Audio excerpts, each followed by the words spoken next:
things. But let's talk about your guitar and your tone and how. First of all, you've got an amazing tone. It's so pure. It's so sweet. It's so round and strong, and and yet it's never spiky. It's just. I got to tell you, I don't know. that's not I an heard. easy thing to do. Well, it's again, it's a thing of I don't know. The more times you strike out, the more times you realize, okay, how Right. do I avoid striking out?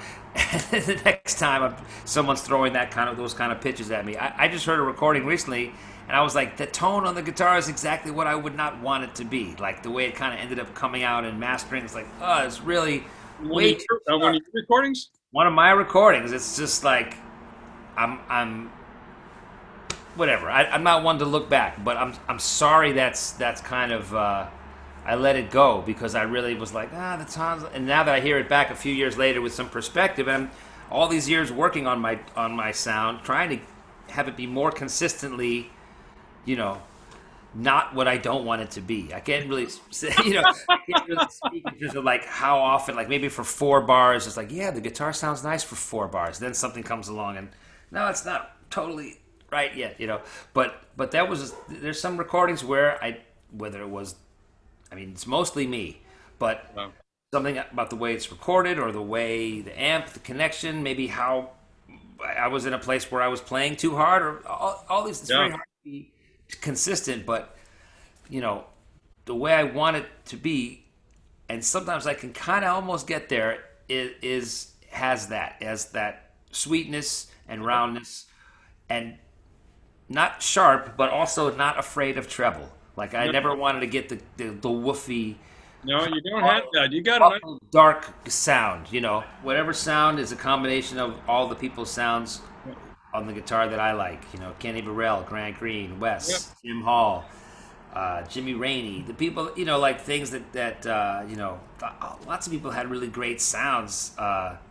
Oscar Moore, like the way Yeah. Right. Sure. different guys, the way they dig in and play. Rene Thomas had a great sound, and then of course there's like all the blues guys. There's Oh all man. that, and then there's other instruments that you want to try to capture some of that quality too. I mean, I hear a just lot of trumpet you're playing. I don't know why. I love Kenny Dorham and Miles and Clifford I hear Brown. a lot of trumpet. I Yeah, hear you and play. I hear a lot of trumpet phrases. I mean, I would just love to sound like Marvin Gaye. That's Oh man. the ideal tone. If you could, if you could ever play and someone said, "Yeah, your sound reminds me of Marvin Gaye," that would be. I could say like, "All right, I can quit now." I, But the thing yeah, is, like, I know exactly what you you're always talking want to be going for something that's not really attainable. about. And I just remember, the people that I loved and all the different ways that I loved them. The thing that always grabbed me was their sound. Gene Ammons, Yeah. Dexter, Billie Yeah. Holiday, Dinah Washington, Wynton Kelly, as I Yeah. said, Kenny Dorham, Freddie Hubbard, you know, JJ. People who Yeah. have great sounds like Cedar. Just a great sound.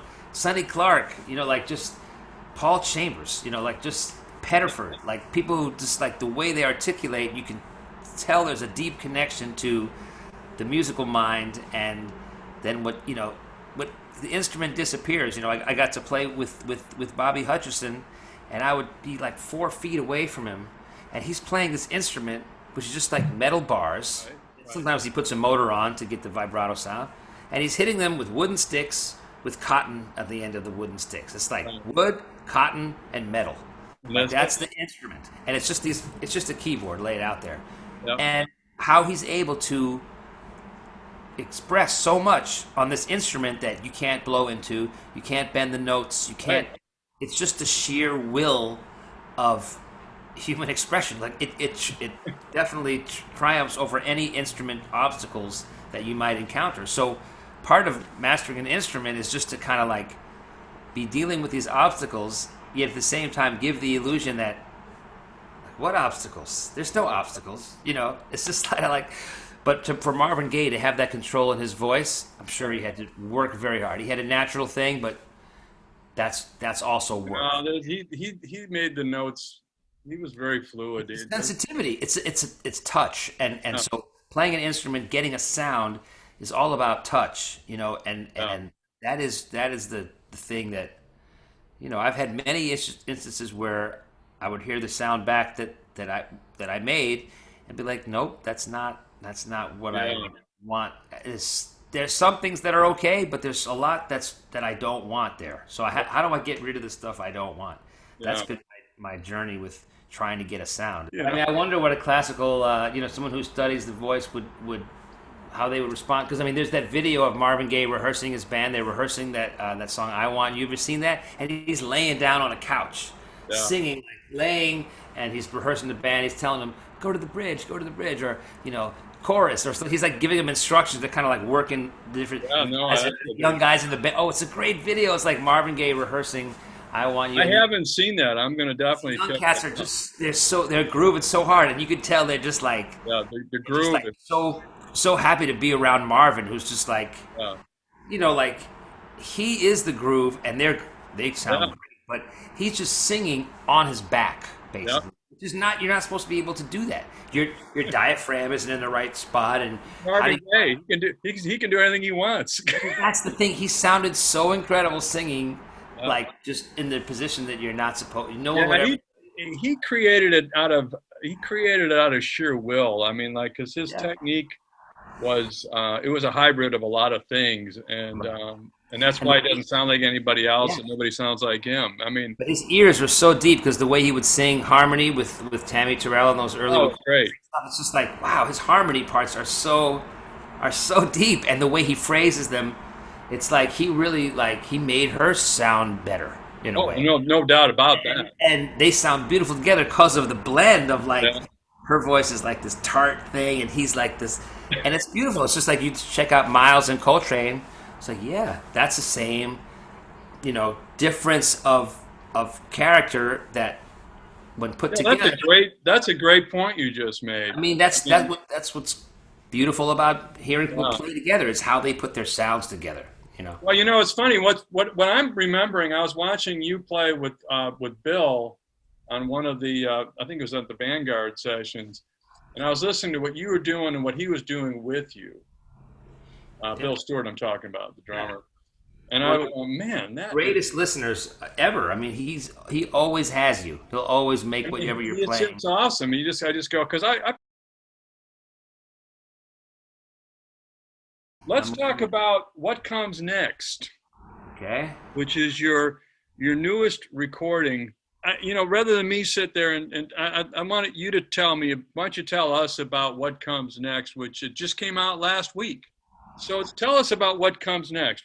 I know you wrote some tunes, in quarantine. Empty Streets would be one, and what a That beautiful tune, man! Congrats on that. Thank you. That was just yeah, that was written in April when things really just like came to a screeching halt here, and especially in New York City, it was the Is worst it time. that? Yes, right. I was gonna say the I Yankees. got it.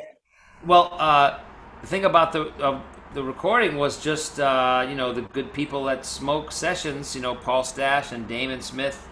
Uh, we have been talking about. We were supposed to record at some point. Actually, I was supposed to record in April with Larry and Bill for that label after we had played a bunch of gigs around the states, and that all was canceled pretty quickly. And in June, Paul called me and said that Sear Sound, the studio they've been using, was going to try to open up again and do some safe distance sessions with small groups, where people could be isolated. There's a drum booth and a bass booth. Right.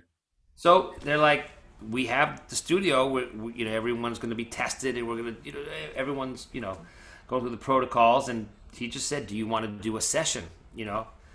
And it was like we had 2 weeks. It was like we could be any time in the next couple of weeks. Like Right. you want. And I'm like, well, no, because we're getting all like, we're not playing anymore. We don't, like, Right. that was like pretty scary. We should make a record after we've been playing a lot. That makes sense. Right. But it didn't, it was just kind of like, man, it's a chance to play. I knew Peter Washington was available because I'd seen him playing at the Smalls Stream with Farnsworth, and I was like, those guys have always sounded great together. And I just remember writing a text to Peter like, well, I guess if there's any time that I want to get you on a gig, this is the time to do it. Unfortunately, there's no gigs now except for the odd, And then 2 weeks later, I had a chance to do this recording. So I I knew he was free, and I knew Farnsworth was free, and Sullivan Fortner was he was in Florida for a bit of the in I think he was down there for a lot of April and May, but he was coming back in June. So What a lovely player he is. oh, he's amazing. We've been playing together a bit, and Yeah. Sullivan and Farnsworth and Doug Weiss and I played at the Vanguard right before the shutdown in March. So we kind of picked up where we left. Doug, of course, went back. He went to Berlin, so he was stuck there. So he wasn't an option, and so it was a chance to use Peter, who I love playing with him. I've played with him many times over the years. It was just like, hey, you could do a record date, and it was just something to be like, well, hey, I actually have a couple of new tunes, which, why not record them now? Why not, rather than wait till they're not, just, well, no one's played them, but we have a recording date, and if it doesn't work out, we can always scrap them. But so I came to the session with, 6 originals. One of them was Easy Blues, but 5 original tunes, and we were able to record them and rehearse and record them. And we did a couple other tunes that I knew everybody knew, and we showed Peter this Sonny Rollins tune, the Calypso, very simple, harmonic structure, and that's it. We did the date in 6 hours because the idea was like, nobody wants to be in an enclosed space Right, sure. too long. It wasn't like, hey, we got all day. It's like we do have all day, but we're not going to feel too good about being in the studio after 6 hours. So let's try to get Right. Let's get it done. So it was a unique experience, recording with a mask on and just like not getting, too close to each other and around the. Yeah, Around... for people who haven't seen the video of this, and I would assume the video, I got it on the EPK that Oh, right. Damon sent me. Right. It's nice. So I don't know if it's on YouTube or not, but it should be. It is. I think that stuff gets out somehow. Yeah. They put You guys are in different rooms. There's glass walls. You're wearing masks, the whole 9 yards. But the music doesn't seem to suffer at all. Yeah. You guys just, I was watching Sullivan play, and Peter is. I mean, all you guys, and man, it's just the singular word that I just kind of grabbed from watching you with anybody you play with is just respect. You respect everybody. They respect you. They respect each other. Everybody's there to make this really nice, because Empty Streets is a pretty tender melody. Yeah. And it's a beautiful piece. It's a beautiful, beautiful piece. And I'm watching Sullivan, and he's just, yeah. He's like got this little egg in his hand and doesn't want to break it. You know what I mean? Right. But he wants to make sure it's fully supported, and and that's the way Peter was too, and that's the way it was just incredible. Joe the same way, and it's just a delightful recording, and I wish you a lot of success with it, because I don't see a lot of that, and maybe that happens in New York all the time, but I don't see a lot of it. Yeah, I mean, those guys play sensitive all the time, and they can also, burn out too when the situation calls for that. And that's why I love playing with those guys, because there's an effortlessness and in everything that they do, yet whatever intensity is needed is there, and the intensity is there in the way that it should be there. So I mean, it was just a bizarre way, because none of us had really been playing that much. Farnsworth had played a couple times. I had played like a gig, one live stream gig, but it would be like, the whole idea of it was like, wow, I'm actually leaving the house with my guitar, going someplace to play. Like, we used to go everywhere together, and now here it is mid-June, and I've left the house, twice with her, in the last 3 months. Well, you play with Mike Marino. That was just yesterday, or the day. Was it yesterday? Yeah, that was a blast. He's smart, because he's not. I mean, I was lucky that I was in touch with Smoke Sessions and get a chance to make a record in this time of inactivity. Right. Like, I kind of have to do it, because I'm definitely don't have the home studio thing. This is all I have right here. This is my home studio. This little microphone. It's like, this is as high tech as I've gotten in this time. I mean, I wish I had taken these months to build a studio, and now I can But I have kids, so I have no time to do all that shit. I'm lucky to change the strings and keep practicing a little bit. So it's just been like some people like Mike is really taking the time to get equipment in his place, Right. and I'm going to make music and put it out in the world. And people, if they want to check it out, then they can drop Right. a few bucks, and it's going to be the new model or a real way to do it. It's been going that way anyway, and Right. now people have to do it out of necessity. I mean, I think gigs will come back eventually, and when they do, it'll be great because people will just. There's nothing like hearing an instrument being played in front of you. But in the meantime, like guys are being resourceful and being, industrious, finding ways to get their music out Making there. sure. Is there anything that you would like to talk about or get out there? Or I don't see that. I don't know that I've been able to say in any of these answers to your questions. It's just just the gratitude that I feel. I mean, I had gratitude before. I was thinking, when I was still touring around last year and the year before, more and more, I had been feeling like, wow, what a miracle it is that this little town in Germany has a jazz club and a little series and like a kind of an audience that comes to check out, and it only exists in this little town because there's just one crazy dude who makes sure that it happens, and he has some friends that are crazy, and they make it like this is how jazz music and music that where I seem to be asked to play is happening in these types of places. There's clubs, there's that too, but more and more it's just like people, needing it. And so more and more that as I see that this is why it exists, this is why there's a gig here, and what a freaking miracle it is that it can work out. But we can fly an airplane and then get on a train and be in this town, and they'll put us in a a little hotel. town in the middle of And it could be this town, or it could be. I mean, there's some big towns where you expect there's some culture, so there's a club there, and that's great, and people come out. But in little towns too, and just more and more, it's just like the whole little circuit that I found myself on the last few years.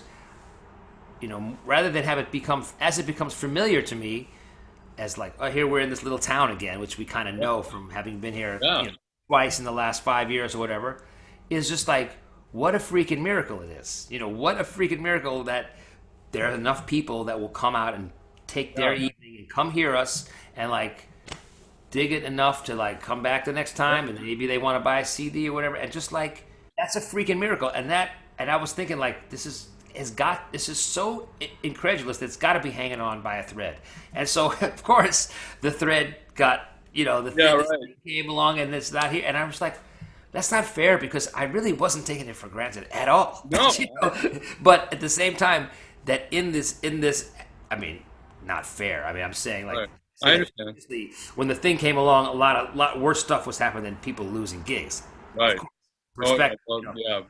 The idea, like, as like from the ashes, is still growing. Like people are putting on concerts. Clubs are streaming. People are finding a way to put the music out there. I get a chance to make a recording. Like these guys that smoke are crazy. They have a club that's closed. Now they're going to put their attention on their jazz record. What they're trying to make a profit, like making jazz records. It's not like how lucky are we that there are these people that can do this and will Right, do do this, that. and will kind of risk losing money right now to continue to build up their catalog even in these times. There was a Right. recording ban like in the early 40s, right, because of World War II, right? Wasn't there a Right. thing recording ban all like that just nothing happened. So that was 2 years. Musicians were still playing. All these people, music was developing. It's like something is like to see that the music is being like really pushed, down and kept down. It's things still spring through the cracks. Like things are still a little bit like coming up and growing and refusing to die. So all I can say is just like I'm so lucky that I haven't just had to be like, well, I guess I'm not a musician anymore. Gotta find a new job.